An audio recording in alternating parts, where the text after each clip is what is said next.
TitleMatchNetwork.com. What about David Arquette? I think that was a Russo move. That was a Russo move. What are your thoughts on David? Hindsight's really perfect 2020 vision for all of us, but it was a bad idea. But I will say this: devalue the belt. Probably. But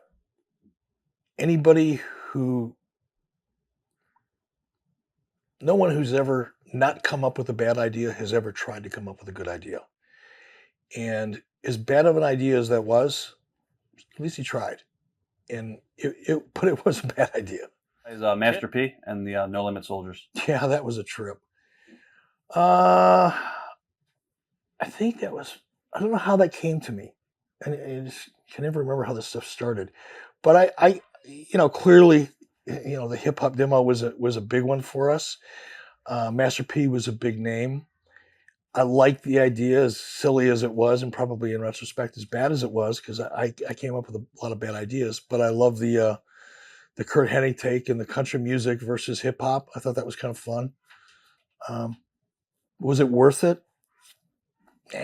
Probably not. WCW brought in a number of celebrities for angles and matches. Talk a little bit about the mindset of each of the following and whether they were worth the investment in your mind or in hindsight. Dennis Rodman? Absolutely. He was in the NBA Finals at the time, playing against, there was the Chicago Bulls and the Jazz, and it was Rodman and Malone, and Rodman was as controversial as you could possibly be and was getting as much mainstream publicity as anybody on the planet at that time. And he was cool. And yes, I would do that one all over again. I'd probably do it twice. What about Carl? Same thing. And again, it's funny because we were watching, again, it's a little, I don't know if I've ever discussed this with anybody who's never come up in this context, but while that was happening with Carl and Dennis, and I was working both of those things together, they were in the playoffs. They ended up being in the finals together. Well, I didn't know that when we started talking to both of them. So it was just perfect. Beautiful timing, right? And keep in mind, now WCW was pretty high profile at the time, and especially within Turner Broadcasting. We were getting big numbers. Media was talking about us. All eyes were on us. Now I'm bringing two of the highest profile NBA players in the sport who just happened to be in the finals together. And I had to wait till, obviously the pay-per-view schedule after the game. And I'm thinking, God, I wish I could get these two to kind of with each other, a little bit during the NBA finals, kind of build some heat. So I had to figure out a way to have that kind of circassious conversation and inspire something that wouldn't affect the game. Right. But would just enhance those two guys a little bit. And, it had to be, because if it ever got out, because Turner Broadcasting had the NBA rights at the time. So if it would have ever been perceived that I was trying to get them to do something and they, for whatever reason, would have done it, it would have been a shitstorm. But having little conversations, the way I was able to have some certain conversations, and then during the playoffs, those two guys got out of bounds and then did a fuck you kind of thing. I was like, oh, it was great. So it was fun. Jay Leno? And that was coincidental, by the way. Jay Leno? Yeah, Jay Leno got us a lot of great mainstream publicity. And again, I know, I'm sure, I don't know, I'm guessing your customers and the people that buy your tapes are pretty hardcore fans and, wrestling purists to a large degree and have their own view of celebrities and wrestling. But if you were in the business of the wrestling business and you're appealing to advertisers and sponsors and pay-per-view companies and everything else, there is a big value also in having the commercial side of your industry also as excited about your product as the consumer side. And Jay Leno got us a lot of that. Kiss? That's a more complex one. Had the original plan, again, go back in time, 1999, people thought like clocks were going to stop ticking, the internet was going to shut down, there was going to be like this world freaking chaos. The original plan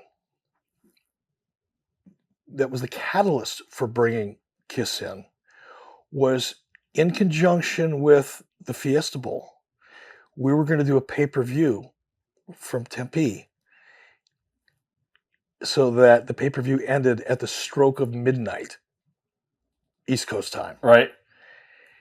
And Kiss was going to be in concert on one end of the field, and we were going to have our pay-per-view in the other. So we would have Kiss, match, ending up, and the way the pay-per-view was originally conceived is the 3 count was going to happen at the stroke of midnight. So that was in totality, that was the concept behind, okay, this is why we want to bring Kiss in, this is why we want to tie him in, and it was going to grow from there. It wasn't until midstream that idea, not by me, got shit canned because nobody wanted to travel over New Year's weekend. The Misfits? What about them? You don't remember working with them at all? Or There's a moment in time, but there's... And ICP? Yeah, I don't know who came up with that idea. I mean, it's clearly not me because I'm not really the demo, but I bought into the idea. I mean, clearly they had a following at the time, and it was different, and they were wrestling fans, and but that might have been a Kevin Sullivan thing, or somebody else may have brought it in. I'm not sure. And last guy is what led you to hiring Stephen McMichael as an announcer? That's a good question, and I don't remember the answer to that. You know, I believed in a 3-man booth, especially when we were doing 2, and then at one point we did a 3-hour show, and we're back to a 2-hour show. I don't care who you are, you get sick of listening to any 2 people after a couple hours. You know, unless you could bring back Howard Cosell and put him in the booth with John Madden. Right. And even that 52 weeks a year would probably get tiresome after a while. So I felt it was important when we were doing that much volume that we break it up. And I wanted a good, kind of crazy, half wacky character. Memories of working with Teddy Long on some of the WCW TV shows. I love Teddy.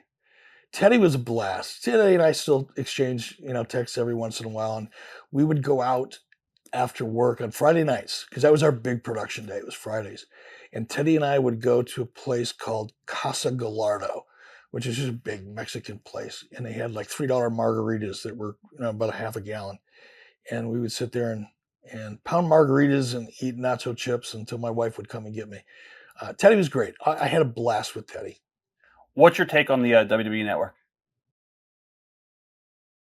I think it may. I mean, I don't even want to say that.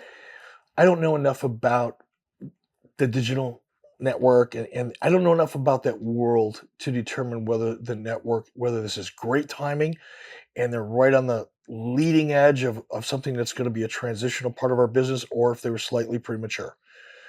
I think the idea is a phenomenal idea, and everything that I read that I can understand, because I don't follow that world, leads me to believe that with all of the content they have, the vast fan base that they have, and the generations that their content spans, that they made a great move.